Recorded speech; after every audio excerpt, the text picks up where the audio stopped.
Welcome back. Hurricane Fiona is strengthening as it makes landfall in the Dominican after tearing through Puerto Rico, leaving the entire island without power.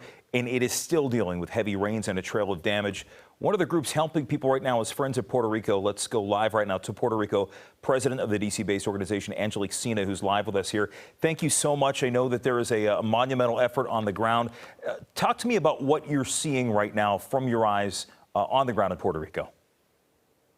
Jim, thank you for having us. We are seeing a lot of desperation, a lot of people having to leave their homes because of the flooding. It really hasn't stopped raining for the last, I guess, over 30 hours. And people are desperate because there's a lot of traumatic stress from the 5 years ago of Hurricane Maria.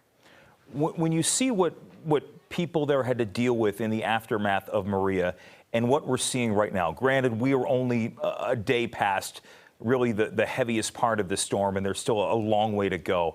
But what are you seeing any differences in the response so far from the federal government?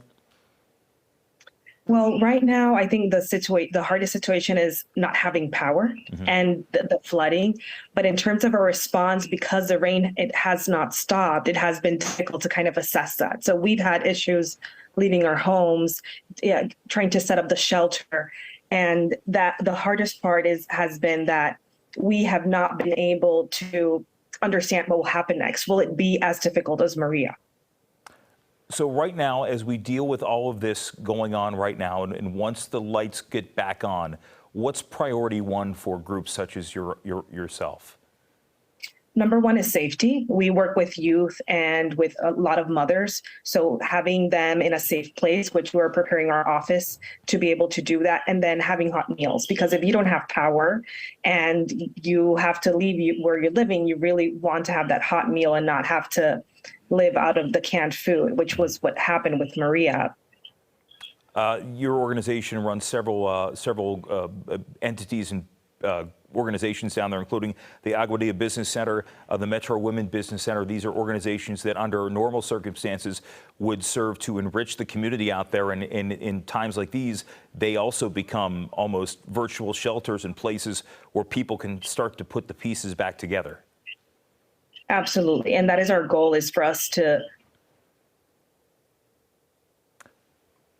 We should point out right now, as we talked about with Angelique, there is no power on the ground there in Puerto Rico. She's joining us on a generator, and sometimes in a time like this, you can imagine the various lines in and out tend not to work. But we appreciate talking with Angelique Sina there. By the way, you can go to fox5dc.com. If you know anybody in Puerto Rico right now, if you want to help, go to fox5dc.com. We have all this information for you that you can help people on the ground or offer some assistance yourself. We thank Angelique Sina from Friends of Puerto Rico for joining us here.